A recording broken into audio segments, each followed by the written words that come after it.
यहां तक कि शांभवी और गणेश भी जश्न मनाने आए। शांभवी अपनी सच्ची कृतज्ञता भी लाई। अगर ड्रैगन ब्लड लीजन की मदद नहीं होती तो उसके हेवन फीमेल अलायंस के नुकसान और भी भयानक होते। जब शांभवी ने अपने हेवन फीमेल अलायंस को क्राउचिंग ड्रैगन माउंटेन में ले आई तो इसने ड्रैगन ब्लड लीजन से भावुक जयकार को जगाया। हेवन फीमेल अलायंस को सबसे गर्मजोशी से स्वागत मिला। राघव ने अर्जुन को एक भव्य अलाव पार्टी की व्यवस्था करने के लिए कहा और उसने गणेश को भी अपने शिष्यों को मजे के लिए बुलाने के लिए कहा। गणेश कम बोलने वाला आदमी था, लेकिन वो वास्तव में असामाजिक नहीं था। वह सीधे अपने सभी लोगों को पार्टी करने के लिए ले आया। उनके पास इतने सारे अंक थे कि उन्होंने सभी बेहतरीन शराब और भोजन खरीद लिए। एक्सुएंशन दाओ सेक्ट में जब तक आपके पास अंक थे आप कुछ भी प्राप्त कर सकते थे। हजारों पुरुष और महिलाएं पी रहे थे और खा रहे थे, हंस रहे थे और बात कर रहे थे। ये असाधारण रूप से जीवंत था। वे अब उतने विदेशी या ठंडे नहीं थे जितने वे संप्रदाय में पहली बार शामिल होने पर थे। राघव, मैं शांभवी बहुत आभारी थी।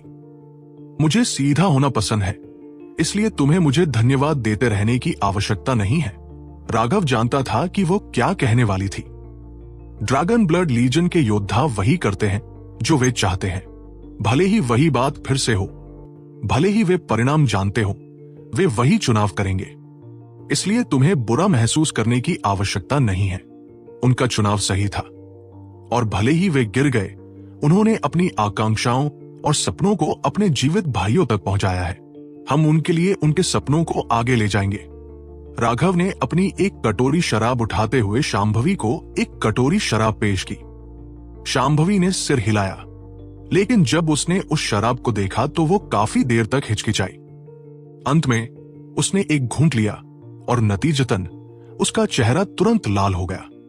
स्पष्ट रूप से उसकी शराब सहनशीलता नहीं थी।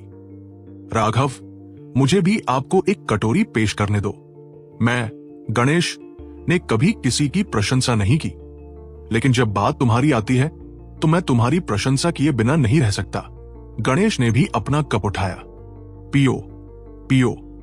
राघव ने अपनी कटोरी को गणेश की कटोरी से छुआ। इस शराब में महान औषधीय ऊर्जा थी। ये एक प्रकार की औषधीय शराब थी और वह भी सबसे अच्छी तरह की। ये काश्तकारों के लिए बहुत फायदेमंद थी और इसकी एक बोतल की कीमत 100 अंक थी। अगर वे अमीर नहीं होते तो कोई भी इसे पीने का जोखिम नहीं उठा सकता था। भाई गणेश, तुम बहुत विनम्र हो। अगर तुम पूरी कोशिश करते तो शायद सभी शिष्यों में तुम्हें हराने में कोई सक्षम नहीं होता, राघव ने कहा। गणेश चौंक गया। राघव, तुम क्या बात कर रहे हो? राघव मुस्कुराया। हालांकि मैं एक कीट काश्तकार नहीं हूं। मुझे पता है कि तुमने जो छोटे कीड़े बुलाए हैं वे सिर्फ सैनिक हैं। तुम्हारा असली ट्रम्प कार्ड उस मां कीट होनी चाहिए जिसे तुम पाल रहे हो। हम सबने अपने ट्रम्प कार्ड उजागर कर दिए हैं, लेकिन तुमने कभी अपना प्रकट नहीं किया। इसका मतलब है कि तुम हम सब में सबसे मजबूत हो। इस कारण से मुझे तुम्हें एक और पेय पेश करने दो। शांभवी चौंक गई। उसने ऐसा सोचा भी नहीं था, लेकिन जैसे ही राघव ने यह कहा उसने गणेश को सदमे में देखा, राघव को प्रशंसा के साथ। गणेश ने सचमुच खुद को अच्छी तरह से छिपाया था। राघव, तुम्हें यह पता नहीं होगा, हालांकि मेरे पास एक मां कीट है। मैं इसका उपयोग तब तक नहीं कर सकता जब तक कि कोई वापसी का बिंदु न हो। मां कीट कुछ ऐसी है जिसे मैंने उसके पैदा होने के क्षण से पाला है और ये मेरी आत्मा से जुड़ी हुई है। हालांकि ये शक्तिशाली है। एक बार घायल होने पर मुझे भी एक बड़ी कीमत चुकानी पड़ेगी। सबसे महत्वपूर्ण बात, अगर ये मर जाती है तो मैं भी इसके साथ मर जाऊंगा। हालांकि मेरे पास ये ट्रम्प कार्ड है, मैं इसका उपयोग नहीं कर सकता, इसलिए ये ट्रम्प कार्ड न होने से अलग नहीं है। गणेश कड़वाहट से मुस्कुराया। राघव के बगल में नेहा ने कहा, तो ये तुम्हारा अंतिम ट्रम्प कार्ड है, तो ये बेहद भयानक होना चाहिए। ये अज्ञात था कि ये उसके विशेषज्ञ के गर्व के कारण था या क्योंकि उसने बहुत अधिक शराब पी ली थी।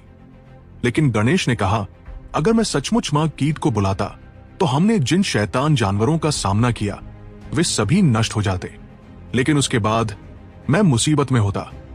कम से कम मैं आधे साल से 1 साल तक बिस्तर पर पड़ा रहता, यहां तक कि एक रैंक 4 सेलेस्टियल भी मुझे तब कुचलने में सक्षम होगा। उसका गर्वित भाव अंत में कड़वा हो गया। एक शक्तिशाली ट्रम्प कार्ड होना, लेकिन उसका उपयोग करने में सक्षम न होना एक ट्रम्प कार्ड न होने से भी अधिक दर्दनाक था। राघव को लोगों से उनके रहस्यों के बारे में पूछने की आदत नहीं थी, इसलिए उसने विषय बदल दिया। वे तब तक पीते रहे जब तक कि सूरज फिर से नहीं उग गया, इससे पहले कि वे आखिरकार बिखर गए, ये कामना करते हुए कि वे जारी रख सकते। एक सच्ची जीवन और मृत्यु की लड़ाई के बाद लोग उन चीजों का एहसास करेंगे जो उन्होंने पहले नहीं की थी। जब उन्होंने अपने जीवन के मूल्य के बारे में सोचा तो एक दूसरे के खिलाफ लड़ना और साजिश करना ऐसे संवेदनहीन खेल लग रहे थे। पीने की इस रात के बाद तीनों गुटों के विशेषज्ञों ने बहुत बेहतर संबंध बना लिए थे। जब हेवन फीमेल अलायंस और 10,000 इंसेक्ट गिल्ड चले गए तो राघव ने ड्रैगन ब्लड लीजन के सभी योद्धाओं को बुलाया। उसे एक अत्यंत महत्वपूर्ण बात की घोषणा करनी थी। सभी ड्रैगन मार्क योद्धा इकट्ठे हुए। सभा स्थल क्राउचिंग ड्रैगन पर्वत का व्यक्तिगत प्रशिक्षण कक्ष था। मनोज, नेहा, अर्जुन, विनायक और शुभम को पहरेदार के रूप में प्रवेश द्वार पर भेजा गया। कोई भी अंदर नहीं जा सकता था। यह कमरा पूरी तरह से सील कर दिया गया था। ड्रैगन ब्लड लीजन के सदस्यों ने राघव को पहले कभी इतना गंभीर नहीं देखा था। एक बार जब सब कुछ तैयार हो गया और यह पुष्टि हो गई कि उन्होंने कुछ भी अनदेखा नहीं किया था, राघव ने फलों का एक बड़ा ढेर निकाला और उसे वितरित कर दिया। ड्रैगन मार्क योद्धा फलों को खाली खाली घूरते रहे। वे समझ नहीं पा रहे थे कि वो क्या कर रहा था। उन्हें नहीं पता था कि राघव जो उन्हें वितरित कर रहा था वे रैंक 4 हेवनली दाव फ्रूट्स थे। ईस्टर्न वेस्टलैंड में उसने अपने सभी हेवनली दाव फ्रूट्स सिमन को दे दिए थे। ये हेवनली दाव फ्रूट्स नए थे जो अभी अभी उगे थे। ये प्रिमल केओस मनके की भयानक क्षमता थी। जैसे जैसे उसकी खेती का आधार बढ़ता गया, राघव के बगल में मरने वाले किसी भी सेलेस्टियल्स की हेवनली दाव ऊर्जा प्रिमल केओस स्पेस के हेवनली दाव ट्री द्वारा अवशोषित कर ली जाएगी। उसके पास 10,000 से अधिक रैंक 4 हेवनली दाव फ्रूट्स थे। राघव इस पर कुछ समय से हिचकिचा रहा था। 10,000 से अधिक ड्रैगन मार्क योद्धा थे, जो सभी सबसे मजबूत होने पर रैंक 3 सेलेस्टियल्स थे और कुछ जो अभी भी रैंक 2 थे। उन सभी के लिए रातों रात रैंक 4 सेलेस्टियल्स बनना बहुत अतिरंजित था और लोग निश्चित रूप से जांच करेंगे। तब सेलेस्टियल्स बनाने की उसकी स्वर्ग विरोधी क्षमता उजागर हो जाएगी। अनगिनत लोग उस पर अपनी निगाहें टिका लेंगे, जो एक अत्यंत खतरनाक स्थिति थी। लेकिन इस बार प्रतियोगिता में इतनी बड़ी दुर्घटना हुई थी। 1 दर्जन से अधिक ड्रैगन मार्क योद्धाओं ने खुद का बलिदान दिया था। इसने राघव को कुछ अपराध बोध महसूस कराया। अगर वह हेवनली दाव फ्रूट्स पहले वितरित कर सकता तो शायद वे लोग नहीं मरते। तो उनकी मृत्यु के बाद उसने वापस न रुकने का फैसला किया था, लेकिन फिर उसे तुरंत घोस्ट प्रिजन में भेज दिया गया।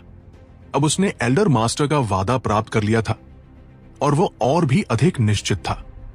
वह ड्रैगन ब्लड लीजन के सभी योद्धाओं को चौथे रैंक तक लाएगा। आज की बात को पूरी तरह से गुप्त रखा जाना चाहिए। राघव ने छोड़ने से पहले केवल एक साधारण चेतावनी दी। ड्रैगन मार्क योद्धा समझ नहीं पाए, लेकिन ड्रैगन ब्लड योद्धाओं ने पहले ही अपने हेवनली दाव फ्रूट्स को खाना और उनकी ऊर्जा को परिष्कृत करना शुरू कर दिया था। ड्रैगन मार्क योद्धाओं ने अपने हेवनली दाव फ्रूट्स को नासमझी से खा लिया। उसके बाद अविश्वास के भाव दिखाई दिए। राघव ने नेहा और अन्य को बुलाया। रैंक 5 हेवनली दाव फ्रूट्स निकालते हुए उन्हें देखकर मनोज और अन्य के चेहरे पर उत्साहित भाव थे। अगर वे भी रैंक 5 सेलेस्टियल्स बन सकते हैं तो वे देवदत्त और अरुण के समान स्तर पर होंगे। बॉस, मुझे इसकी जरूरत नहीं है। रैंक 5 सेलेस्टियल बनना मेरे लिए इतना उपयोगी नहीं है, अर्जुन ने कहा। राघव थोड़ा मुस्कुराया और अर्जुन के कंधे पर थपथपाया। यह छोटा साथी कम से कम और अधिक विचारशील हो रहा था। खैर, मुझे भी मेरी जरूरत नहीं है, ये इतना उपयोगी नहीं है, विनायक ने कहा। नतीजतन अन्य सभी ने कहा कि उन्हें उनकी जरूरत नहीं है। राघव मुस्कुराया और कहा, ठीक है, बस उन्हें ले लो। मेरे पास जो 6 हेवनली दाव फ्रूट्स, वे बिल्कुल सही हैं। यहां तुम 5 हो और बाकी एक सीमा के लिए एकदम सही है। लक्ष्मण स्वॉर्ड दाव पर चलता है और खेती करने के लिए हेवनली दाव ऊर्जा पर भरोसा नहीं करना चाहता, जबकि सिद्धार्थ भी साधारण रास्ते पर नहीं चलता है। ये 6 एकदम सही हैं। तो मैं शिष्टाचार पर खड़ा नहीं रहूंगा। सच कहूं तो एक रैंक 5 सेलेस्टियल वास्तव में आकर्षक है। मैं लंबे समय से ऐसी चीज चाहता था। अर्जुन ने शरारती तरीके से हंसा। उसके चेहरे पर एक दुखी मुस्कान दिखाई दी। अन्य भी ये सुनकर सहज थे और उन्होंने अपना फल खा लिया। वे एक भव्य भावना से भरे हुए थे। अब जुआंटियन दाओ संप्रदाय में कौन उनके विकास को रोकने की हिम्मत करेगा? एक बार जब नेहा और अन्य भी एकांत में चले गए तो वह अकेले बाहर पहरा देने लगे। उसने अपनी आंखें बंद कर ली और धीरे धीरे एक हाथ की मुहर बनाई। लेकिन उसने हाथ की मुहर बनाना भी खत्म नहीं किया था कि उसने एक मुंह भर खून खांस दिया। धिक्कार है, वो अंतिम चिन्ह क्या जादुई कला थी। ये इतना बड़ा झटका क्यों देता है? राघव ने शाप दिया। उसने जादुई कला का उपयोग कैसे करना है ये याद रखने के लिए कई बार मरने के दर्द का अनुभव किया था। लेकिन जैसे ही उसने तकनीक के अनुसार अपनी लपटों को फैलाने की कोशिश की, उसे लगा कि उसका शरीर फट जाएगा। उसकी पिछली चोटें भी प्रभावित हुई। यह अच्छा नहीं है। मुझे कुछ मजबूत पेड़ों की जरूरत है, वरना अगली बार मेरे लिए ठीक होना बहुत मुश्किल होगा। राघव ने आह भरी। पिछली बार रेजिंग फ्लेम प्रिजन को बहुत दूर धकेलने का शक्तिशाली झटका एक तीव्र चोट का कारण बना था, और फिर उसने नासिर और अन्य को मारने के लिए अपनी चोटों को जबरन दबा दिया था। उसने 2 बार स्प्लिट द हेवेंस के तीसरे रूप का भी इस्तेमाल किया था। यह विशेष रूप से खतरनाक था जब उस पर एक रैंक 6 फाउंडेशन फोर्जिंग सेलेस्टियल द्वारा हमला किया गया था। उन चोटों ने उसके शरीर को लगभग तोड़ दिया था। उसकी चोटों में हेवनली दाव ऊर्जा ने उसके लिए ठीक होना मुश्किल बना दिया। इतने दिनों के बाद भी उसकी चिकित्सा अत्यंत धीमी थी। वो बहुत कमजोर था और उसके लिए ऐसी भयानक जादुई कला में प्रशिक्षण लेने का कोई तरीका नहीं था। मुझे कुछ सोचना होगा। 3 दिन बाद कुछ ड्रैगन ब्लड योद्धा आखिरकार एकांत से बाहर आए। चौथे रैंक में उन्नत होने के बाद उन्हें लगा कि वे पूरी तरह से बदल गए हैं और उत्साह से भरे हुए थे। राघव ने उन शिष्यों से दूसरों की रखवाली करने को कहा। किसी को भी इस जगह के पास आने की अनुमति नहीं थी। उसके बाद वह सीधे ट्रेजर जेम आइलैंड पर गया। जैसे ही वह पहुंचा, उसने एक बड़ा हंगामा खड़ा कर दिया। राघव ने उन लोगों को अनदेखा कर दिया और सीधे 10,000 पिल हॉल में चला गया। एक बार जब वह पहुंचा तो उसने वही युवती को देखा जिसे उसने पिछली बार देखा था। आप वरिष्ठ प्रशिक्षु भाई राघव हैं। युवती चौंक गई कि अब जब अनूप को निकाल दिया गया है तो लगता है कि तुम यहां बहुत बेहतर हो। राघव ने देखा कि उसके कपड़े थोड़े अलग थे। उसके कॉलर और आस्तीन में सोने के कुछ धागे थे। उसे विवरण नहीं पता था, लेकिन उसे निश्चित रूप से पदोन्नत किया गया था। वरिष्ठ प्रशिक्षु भाई राघव, क्या आपको कुछ चाहिए? एक पल के अवाक सदमे के बाद वो जल्दी से शांत हो गई। राघव मुस्कुराया। जैसा कि अपेक्षित था, केवल पदोन्नत होने के बाद एक व्यक्ति बहुत अधिक सतर्क हो जाएगा। उसने पिछली बार क्या हुआ था इसका उल्लेख भी नहीं किया। मुझे बताएं कि आपके पास कौन से पेड़ के बीजों की सूची है? राघव ने सीधे कहा। कृपया एक क्षण प्रतीक्षा करें। उसने जल्दी से एक मोटी किताब पाई और उसे दोनों हाथों से राघव को सौंप दिया। राघव ने इसे देखा। इस किताब में उनके पास मौजूद औषधीय सामग्री के बीजों को दर्ज किया गया था और इसे निम्न से उच्च तक क्रमबद्ध किया गया था। लेकिन पेड़ के बीजों की संख्या जिन्हें दवा के रूप में इस्तेमाल किया जा सकता था, वह अधिक नहीं थी। इसके अलावा उनमें से भी कम थे जो एक महान ऊंचाई तक बढ़ सकते थे। राघव के पास इसका कोई रास्ता नहीं था। जब तक एक मौका था, उसे इसे लेना था। उसके पास पेड़ों की तलाश में जाने का समय नहीं था। Iron spruce okay. राघव की आंखें अचानक चमक उठीं। आयरन स्प्रूस ओक एक अत्यंत बड़ा पेड़ था। इसमें एक प्रकार का कड़वा आत्मा सार था जो इसे कुछ 8वीं स्तरीय औषधीय गोलियों में एक पूरक घटक बनाता था। यह विशेष रूप से कीमती नहीं था और केवल 200 अंक था। हालांकि वह जानता था कि यह 10,000 मीटर लंबा हो सकता है, जबकि इसका मुख्य तना मोटा और ठोस हो जाएगा। सबसे महत्वपूर्ण बात, इसकी लकड़ी लोहे की तरह कठोर थी और इसके पैडल का उपयोग ट्रेजर क्लास धनुष को परिष्कृत करने के लिए किया जा सकता था। दूसरी बात यह थी कि यह अत्यंत धीरे धीरे बढ़ता था। इसे पूरी तरह से परिपक्व होने में 10 या यहां तक कि सैकड़ों हजारों साल लगेंगे। यही वह था जिसकी राघव को सबसे ज्यादा परवाह थी। उसका अनुभव यह था कि लकड़ी जितनी कठोर होती थी और परिपक्व होने में जितना अधिक समय लगता था, उतनी ही अधिक जीवन ऊर्जा वह संग्रहित कर सकती थी। मुझे इनमें से 10 दो। राघव ने अपना क्रिस्टल कार्ड निकाला और कोई जल्दी से एक जेड केस के साथ आया। राघव ने जैसे ही इसे छुआ, एक बड़े हाथ ने उसे पकड़ लिया। राघव ने ऊपर देखा तो उसे एल्डर के कपड़े पहने कोई मिला।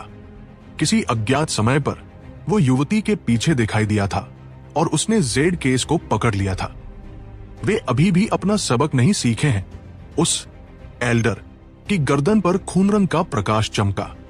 वह सदमे में जल्दबाजी में पीछे हट गया। हालांकि उसने समय पर प्रतिक्रिया दी थी, फिर भी उसकी गर्दन पर खून की एक रेखा दिखाई दी। वो राघव की तलवार की नोक से हुई चोट थी। अगर उसकी त्वरित प्रतिक्रियाएं नहीं होती तो उसका सिर उसके शरीर से हटा दिया गया होता। इस कमरे में मौजूद युवतियां सभी चौंक कर चिल्लाई। उन्हें उम्मीद नहीं थी कि राघव ने अभी अभी एक एल्डर को लगभग मार डाला था। कितने निर्लज्ज राघव! तुम! एल्डर ने दहाड़ा। चुप रहो। क्या तुम भूल गए कि अनूप के साथ क्या हुआ था? अगर तुम मेरे साथ खेलना चाहते हो तो मैं तुम्हें मौत तक खेलूंगा। राघव ने केस को पकड़ लिया। उसने पहले भुगतान करने का कारण यही था कि वह पिछली बार जो हुआ था उससे बच सके, लेकिन उसे उम्मीद नहीं थी कि यह वास्तव में होगा। एल्डर स्पष्ट रूप से एल्केमी पवेलियन से था। हालांकि उसे यह नहीं पता था कि उसके लिए चीजों को मुश्किल बनाने का क्या बहाना था। उसने पहले ही भुगतान कर दिया था, इसलिए वह केस उसका था। जो कोई भी इसे लेने की कोशिश करेगा उसे उसकी तलवार से काटा जाएगा। अब राघव ने इस खेल को खेलना सीख लिया था। भले ही उस एल्डर की चीखें यहां के गार्डों को बाहर निकालती, राघव के पास खड़े होने के लिए एक पैर था। अगर कोई उसकी चीज लेना चाहता था तो क्या उसे आत्मरक्षा में कार्य करने की अनुमति नहीं थी? तुम! एल्डर का भाव अत्यधिक बदसूरत था। क्या तुम? मैं तुम्हें चेतावनी दे रहा हूं। अगर तुम पुनर्जन्म लेना चाहते हो तो तुम मेरे दुश्मन बन सकते हो। मिस, क्या आप मेरा क्रिस्टल कार्ड मुझे वापस कर सकती हैं? राघव ने युवती की ओर मुड़ा। तभी वह अपने सदमे से उबरी और उसे वापस राघव को दे दिया। इसे लेते हुए राघव ने एल्डर को देखे बिना ही छोड़ दिया। जैसा कि अपेक्षित था, उस व्यक्ति ने सुदृढ़ीकरण के लिए चिल्लाया नहीं या मामले को सार्वजनिक नहीं किया। राघव सीधे क्राउचिंग ड्रैगन पर्वत पर लौट आया। उसके आने के बाद उसने आयरन स्प्रूस ओक के बीज प्रिमल केओस स्पेस में लगाए और प्रिमल केओस मनके को प्रसारित करना शुरू कर दिया। 10 पौधे पागलपन से बढ़ने लगे। 1 मीटर, 10 मीटर, 100 मीटर। जब आयरन स्प्रूस ओक्स 1500 मीटर तक बढ़ गए तो राघव ने उनमें से एक से जीवन ऊर्जा निकाली। उसने पाया कि सिर्फ इस 1500 मीटर के आयरन स्प्रूस ओक में उतनी ही ऊर्जा थी जितनी स्पिरिट वर्ल्ड से प्राप्त पूरी तरह से बढ़े हुए पेड़ों में थी। उसने सीधे उन सभी पेड़ों को हटा दिया और पागलपन से आयरन स्प्रूस ओक्स लगाए। उनके बीच निर्धारित दूरी के साथ उन्हें लगाते हुए उसने प्रिमल केओस स्पेस को भर दिया। लेकिन एक बार जब प्रिमल केओस स्पेस इन नए पौधों से भर गया तो उनके बढ़ने की गति तेजी से गिर गई। ही मैंने तब जो स्टॉक बचाया था, आखिरकार उसका एक उपयोग है। राघव ने अपने स्थानिक रिंग से विशाल शव निकाले, उन्हें काली मिट्टी में फेंकते हुए। मार्शल हेवन सी रिंग को पार करते समय राघव ने समुद्री दानव लाशों का एक विशाल ढेर प्राप्त किया था। अब वे आखिरकार काम आ गए। उसने उन्हें काली मिट्टी में फेंक दिया। लावा पर गिरने वाली बर्फ की तरह वे तेजी से घुल गए। प्रिमल केओस स्पेस के माध्यम से अंतहीन जीवन ऊर्जा फैल गई। जैसे जैसे आयरन स्प्रूस ओक्स पागलपन से बढ़े, राघव लगातार समुद्री दानव लाशों को उर्वरक के रूप में काली मिट्टी में फेंकते रहे। एक अगरबत्ती के समय से भी कम समय में खाली primal chaos space soaring iron spruce oaks से भर गया। उनमें से प्रत्येक 300 मीटर की ऊंचाई तक पहुंच गया था। 2 घंटे में वे 3000 मीटर तक बढ़ गए थे। एक बार जब राघव ने सभी लाशों का उपयोग कर लिया था, तो वे लगभग 6000 मीटर तक बढ़ गए थे। इस क्षण उनके भीतर निहित जीवन ऊर्जा 10 गुना से अधिक थी, जो उसके पुराने पेट समाहित करने में सक्षम थे। न केवल उनमें बहुत मजबूत जीवन ऊर्जा थी, बल्कि गुणवत्ता के मामले में भी वे दर्जनों गुना अधिक थे। उसने आयरन स्प्रूस ओक्स को चुनकर सही चुनाव किया था। राघव के अनुभव में सिर्फ मात्रा उसे ठीक करने के लिए पर्याप्त नहीं थी। यह विशेष रूप से तब सच था जब चोट एक रैंक 6 सेलेस्टियल के हमले से आई थी। हेवनली दाव ऊर्जा ने उसके पुराने पेड़ों को पूरी तरह से अप्रभावी बना दिया था। अब जब उसने आयरन स्प्रूस ओक्स से धीरे धीरे जीवन ऊर्जा निकाली, तो परिणाम व्यावहारिक रूप से चमत्कारी थे। केवल कुछ ही सांसों में उसकी सभी चोटें पूरी तरह से ठीक हो गई। जहां तक आयरन स्प्रूस ओक्स की बात थी, वे केवल थोड़े सुस्त हो गए थे। उनके मुरझाने के कोई संकेत नहीं थे। इससे राघव खुश हो गया। अभी वे केवल 6000 मीटर तक बढ़े थे। एक बार जब वे पूरी तरह से परिपक्व हो जाते हैं और 10,000 मीटर की ऊंचाई तक पहुंच जाते हैं, तो उनके भीतर की जीवन ऊर्जा 10 गुना अधिक हो जाएगी। अफसोस की बात है कि उन्हें बढ़ने में बहुत समय लगा। उसने पेड़ों को पोषण देने के लिए लाशों का एक पहाड़ फेंक दिया था, लेकिन वे अभी भी अपनी पूरी परिपक्वता तक नहीं पहुंचे थे। उसे भविष्य में कुछ सोचना होगा। ठीक होने के बाद उसने अपने लिए एक प्रशिक्षण कक्ष पाया। यह प्रशिक्षण कक्ष खेती के लिए नहीं था, बल्कि एक जादुई कला में प्रशिक्षण और जादुई कला की शक्ति का परीक्षण करने के लिए था। यह प्रशिक्षण कक्ष एक खेती प्रशिक्षण कक्ष की तुलना में उच्च गुणवत्ता का था। बेशक कीमत भी अधिक थी। राघव उच्चतम मूल्य प्रशिक्षण कक्ष का उपयोग कर रहा था और इसकी कीमत एक दिन के लिए 10,000 अंक थी। प्रशिक्षण कक्ष के अंदर सभी प्रकार के कठपुतलियां थी। उन्हें जुआनटियन दाओ संप्रदाय द्वारा अपने शिष्यों के लिए बनाया गया था। इन कठपुतलियों का उपयोग लक्ष्यों के रूप में किया जाता था, ताकि शिष्यों को अपनी शक्ति का परीक्षण करने की अनुमति मिल सके। उन्हें सी एक्सपेंशन और फाउंडेशन फोर्जिंग स्तरों में विभाजित किया गया था। इस कमरे को किराए पर लेने वाले एक शिष्य को प्रशिक्षण उद्देश्यों के लिए 10 सी एक्सपेंशन कठपुतलियां और 2 फाउंडेशन फोर्जिंग कठपुतलियां दी जाएंगी। लेकिन राघव ने उन सभी कठपुतलियों को एक तरफ फेंक दिया और 10 जेड कोर कठपुतलियां खरीदने के लिए और 10,000 अंक खर्च किए। ये कठपुतलियां बहुत शक्तिशाली थी और जब उन पर हमला किया जाता था, तो वे स्वचालित रूप से अपनी सुरक्षा को सक्रिय कर देती थी।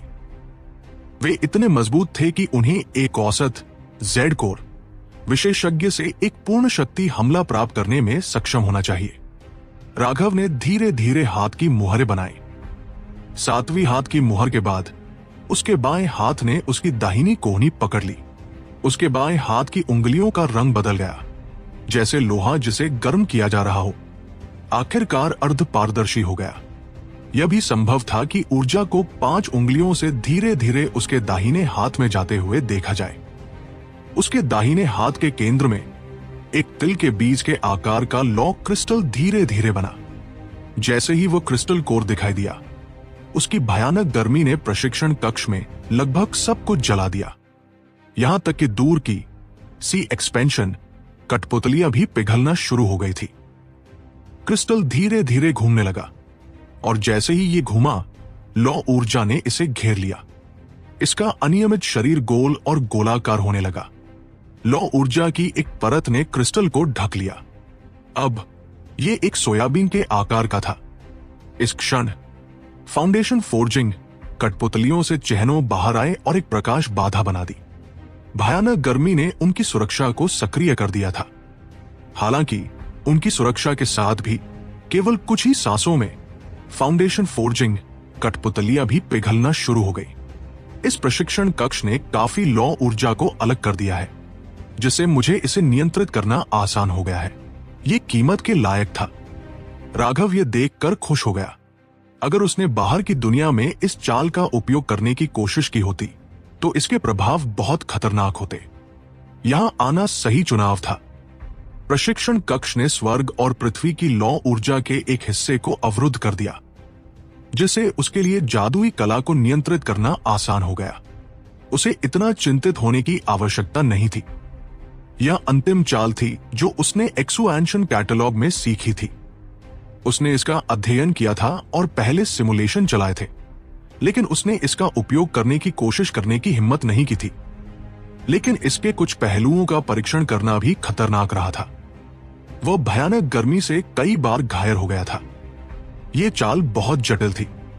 इसमें 108 मध्याह्न रेखाओं में लौ ऊर्जा को फैलाना और फिर उन्हें ऊर्जा के 2 प्रवाहों में फिर से मिलाना आवश्यक था। उन 108 ऊर्जा धाराओं को एक निर्धारित क्रम और तकनीक की आवश्यकता थी। कोई भी 2 धाराएं छू नहीं सकती थी। ये एक ही समय में 108 ऊर्जा धाराओं को प्रसारित करने जैसा था।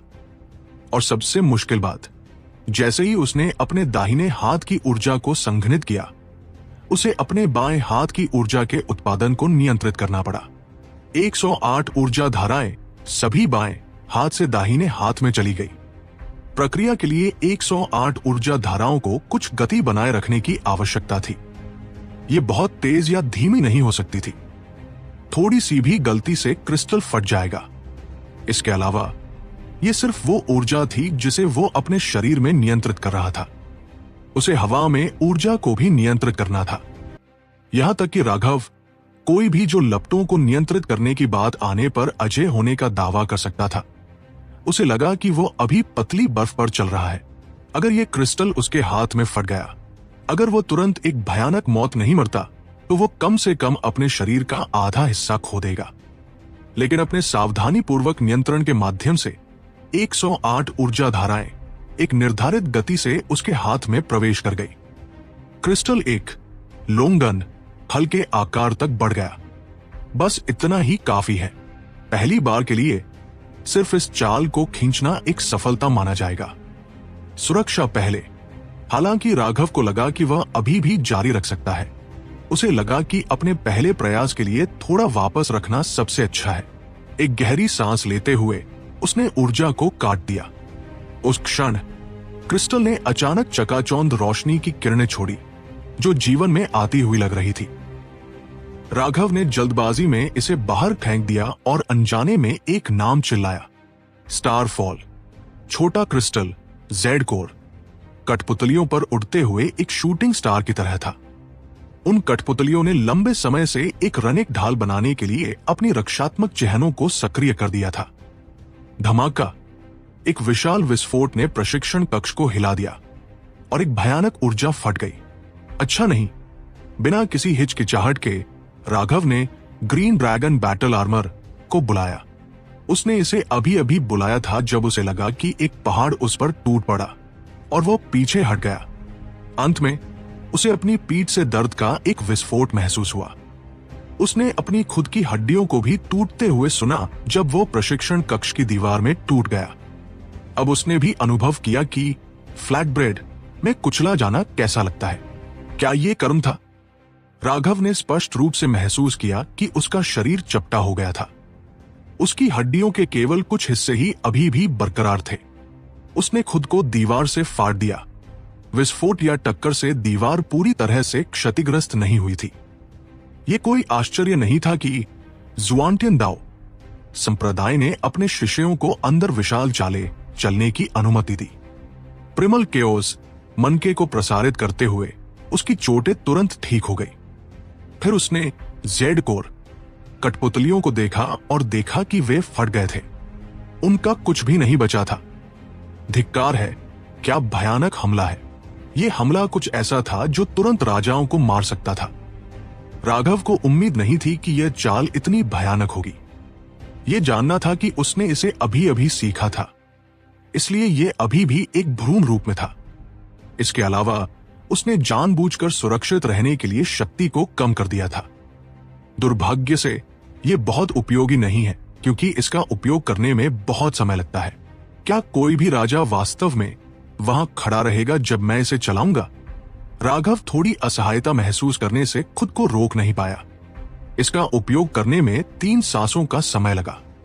अगर वह किसी राजा से मिलता तो वे उस समय में उसे 100 बार मार डालते। यह कितना भी मजबूत क्यों न हो, इसका कोई मतलब नहीं था। अच्छा नहीं, मुझे कास्ट समय को छोटा करने के लिए कुछ सोचना होगा। मुझे इसका ठीक से अध्ययन करना होगा। स्टारफॉल बिल्कुल भयानक था और आसानी से उसकी सबसे मजबूत चाल बन गई। ये स्प्लिट द हेवेंस के तीसरे रूप से भी अधिक भयानक था। यह उसके जीवन की रक्षा के लिए एक तुरुक का इक्का था, इसलिए उसे इसे सही करना था। राघव को इस परीक्षण से उबरने में काफी समय लगा। इस चाल ने न केवल उसकी आध्यात्मिक ऊर्जा और आत्मा ऊर्जा को समाप्त कर दिया, बल्कि इसने शीन की ऊर्जा को भी समाप्त कर दिया। आराम करते समय उसने बड़ी संख्या में heavenly star c merging pills का सेवन किया। उसे इस समय के दौरान अपनी खेती के आधार को यथासंभव उच्च स्तर तक बढ़ाने की आवश्यकता थी। जैसे ही वो स्टारफॉल में प्रशिक्षण ले रहा था, जुआनटियन दाओ संप्रदाय हिल गया। ड्रैगन ब्लड लीजन के सदस्य रैंक 4 सेलेस्टियल्स बन गए थे। वो खबर जुआनटियन दाओ संप्रदाय के हर कोने में फैल गई। जब रवि ने यह सुना तो उसके चेहरे पर एक उदास भाव दिखाई दिया। जैसा कि अपेक्षित था, इस जानवर के पास वास्तव में कुछ बड़े रहस्य हैं। ये खबर कि 10,000 से अधिक शिष्यों ने रैंक 4 सेलेस्टियल्स बनने के लिए उन्नत किया था, बहुत चौंकाने वाली थी। लोग एल्डर मास्टर को इसकी रिपोर्ट करने भी गए। एल्डर मास्टर ने केवल एक साधारण जवाब दिया, ये जुआनटियन दाओ संप्रदाय द्वारा किया गया एक प्रकार का प्रयोग था। सभी एल्डर्स और शिष्यों को इसे गुप्त रखना था और इसे बाहर प्रसारित नहीं करना था, और उन्हें ड्रैगन ब्लड लीजन को भी परेशान नहीं करना चाहिए। यह सच था कि विभिन्न खजाने थे जिनका उपयोग एक सेलेस्टियल की रैंक बढ़ाने के लिए किया जा सकता था। वास्तव में इसके लिए कई प्रकार की औषधीय गोलियां थी, लेकिन वे बहुत कीमती थी। इतनी कीमती कि जुआनटियन दाओ संप्रदाय भी उन्हें वहन नहीं कर सकता था। एल्डर मास्टर का जवाब कि यह एक प्रयोग था जिसने सभी को चौंका दिया। क्या यह हो सकता है कि जुआनटियन दाओ संप्रदाय गुप्त रूप से कीमती दवाओं पर शोध कर रहा था जो एक सेलेस्टियल की रैंक बढ़ा सकती थी? हालांकि लोगों के पास सभी प्रकार के अनुमान थे, एल्डर मास्टर के आदेशों के कारण वे इन सवालों को अंदर ही दबा सकते थे। समय जल्दी से बीत गया और 1 महीने से अधिक पलक झपकते ही बीत गया। इस दिन राघव अपने चेहरे पर एक मुस्कान के साथ प्रशिक्षण कक्ष से बाहर निकला। राघव का मूड बहुत अच्छा था। उसे लगा जैसे वह कभी इतना खुश नहीं था। इस महीने के दौरान दिन रात प्रशिक्षण के बाद वो आखिरकार स्टार फॉल को नियंत्रित करना सीख गया था। लंबा कास्ट समय 3 सांसों से घटाकर केवल 1 सांस कर दिया गया था। हालांकि विशेषज्ञों के लिए वह अभी भी एक लंबा समय था। जब तक आप अवसरों को बनाना समझते थे, इस कदम को अब जारी करना संभव था। इसके अलावा पागलपन की तरह औषधीय गोलियों का सेवन करके उसकी खेती का आधार सी एक्सपांशन के 12वें हेवन स्टेज तक पहुंच गया था। वह जल्द ही फाउंडेशन फोर्जिंग पर हमला करने में सक्षम होगा। इस समय व्यावहारिक रूप से सभी आंतरिक संप्रदाय के शिष्य पहले ही सी एक्सपांशन के शिखर पर पहुंच चुके थे, लेकिन किसी ने भी अभी तक फाउंडेशन फोर्जिंग पर हमला नहीं किया था। वे सभी एक ठोस नींव रखने के लिए सी एक्सपांशन क्षेत्र में थोड़ी देर और रहना चाहते थे। यह उनकी भविष्य की खेती के लिए अधिक फायदेमंद होगा। ऐसा लग रहा था कि अपने पूरे जीवन में यह पहली बार था जब वह अपने साथियों के साथ तालमेल बिठा रहा था। उसकी खेती का आधार अब दूसरों से मीलों पीछे नहीं था। राघव ने अभी अभी अपने निवास में प्रवेश किया था जब सुगंध की एक लहर उस पर छा गई। सीमा, तुम आखिरकार वापस आ गई। मैंने तुम्हें सच में याद किया। राघव ने सीमा को एक तंग आलिंगन में खींचने से पहले इसके बारे में सोचा भी नहीं। उन्हें एक दूसरे को देखे हुए कई महीने हो गए थे।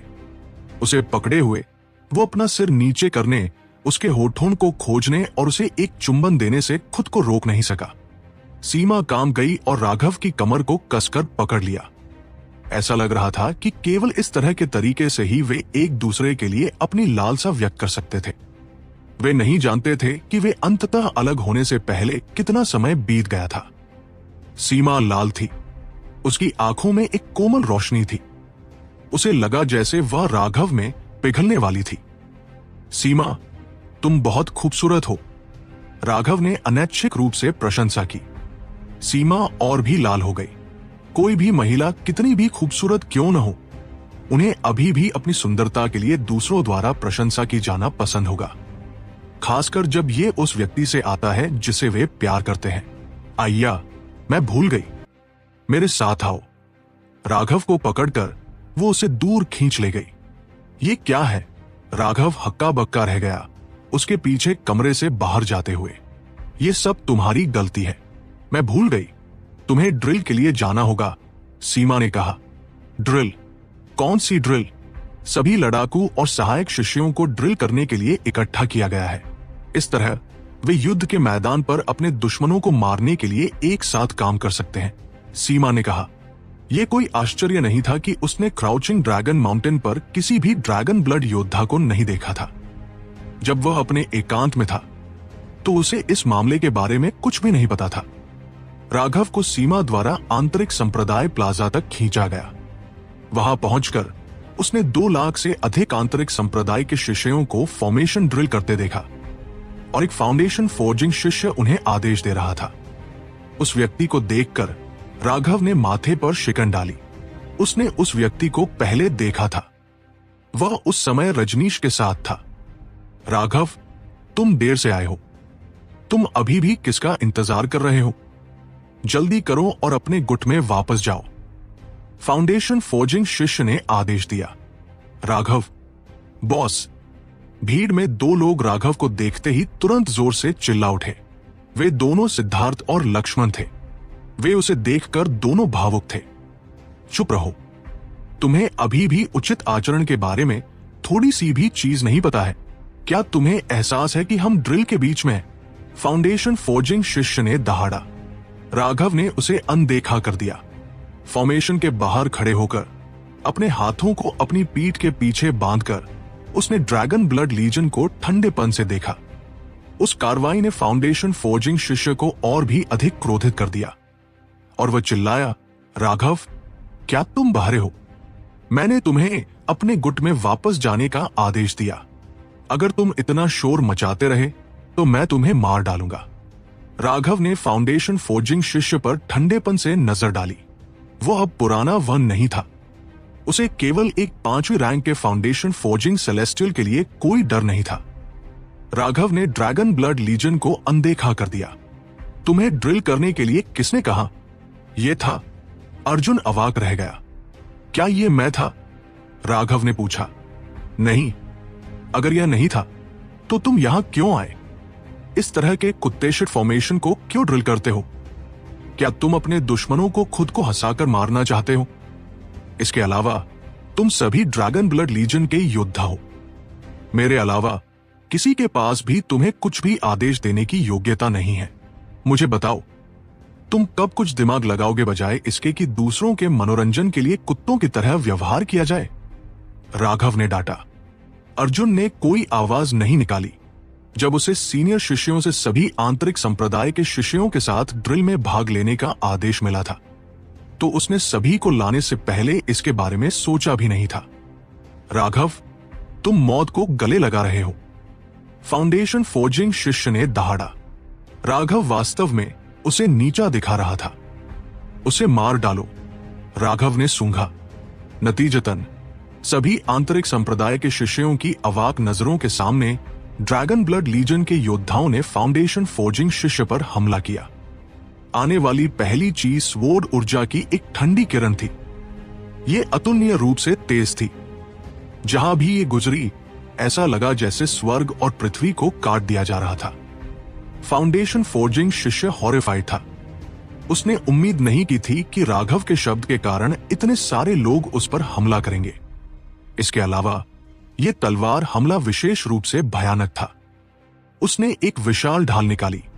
ढाल के रून्स जल उठे, एक प्रकाश बाधा को जारी करते हुए। उससे एक मोटी आभा आई जिससे यह स्पष्ट हो गया कि उसकी रक्षात्मक शक्ति बहुत अधिक थी। लेकिन एक बार जब वो स्वॉर्ड ऊर्जा आ गई तो उसके सीने से खून निकला। स्वॉर्ड ऊर्जा ढाल से होकर गुजर गई थी और उसे घायल कर दिया था। केवल जब वह घायल हो गया तो उसके हाथ में पकड़ी हुई आधी ढाल जमीन पर गिर गई। सभी ने ठंडी सांस ली। उस शक्तिशाली ढाल को वास्तव में लक्ष्मण की स्वॉर्ड ऊर्जा ने काट दिया था। इसके अलावा वो कट पूरी तरह से सपाट और चिकना था। उसके तलवार के हमले ने उन सभी को चौंका दिया।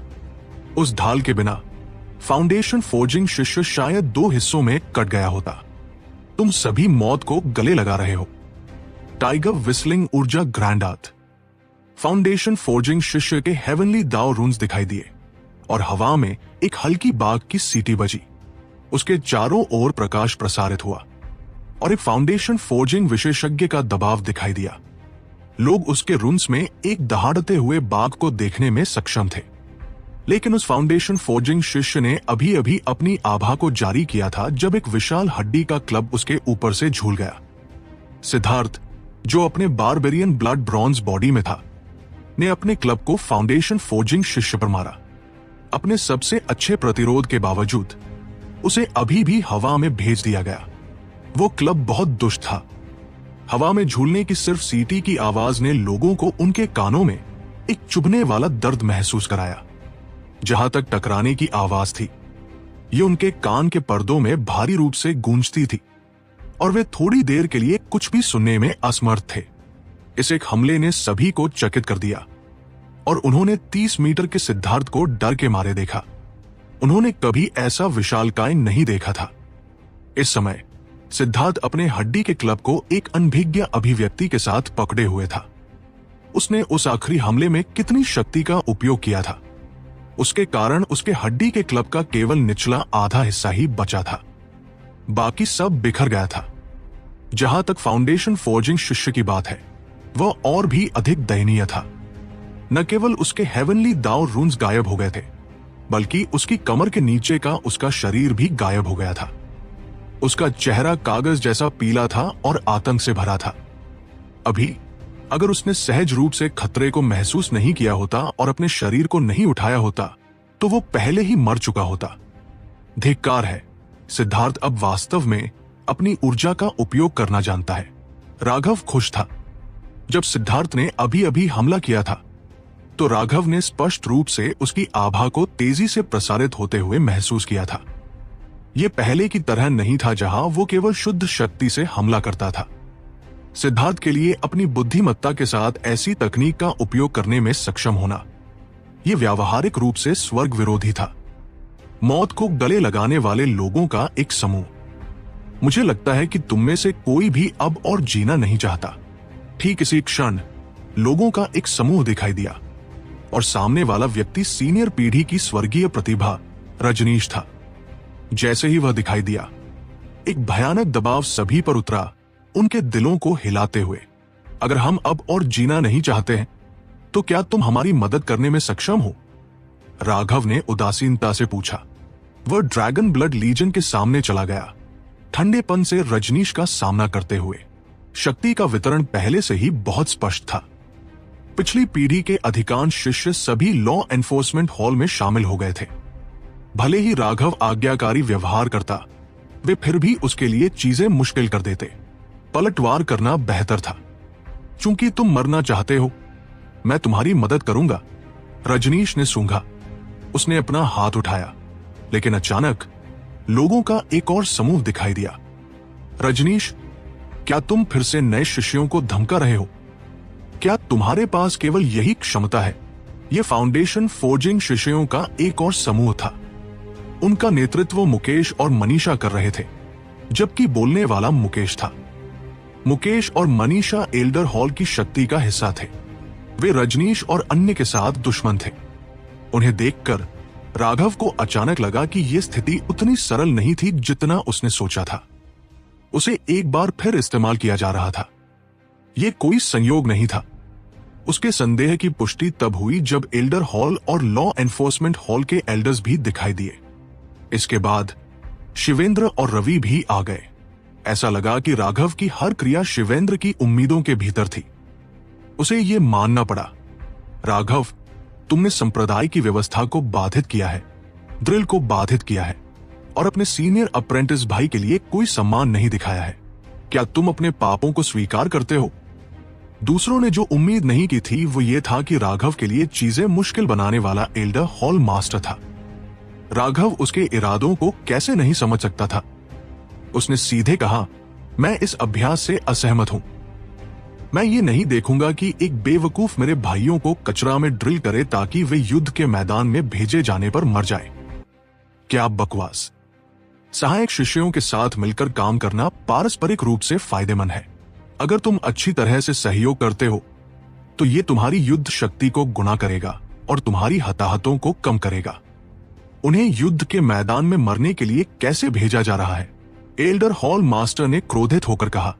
रवि हक्का बक्का रह गया। मूल रूप से उसने सोचा था कि उसे एल्डर हॉल मास्टर के साथ एक और मौखिक लड़ाई करनी होगी, लेकिन अब एल्डर हॉल मास्टर वह सब कुछ कह रहा था जो वह कहना चाहता था। वह समझ नहीं पाया। राघव मदद नहीं कर सका लेकिन मुस्कुराया।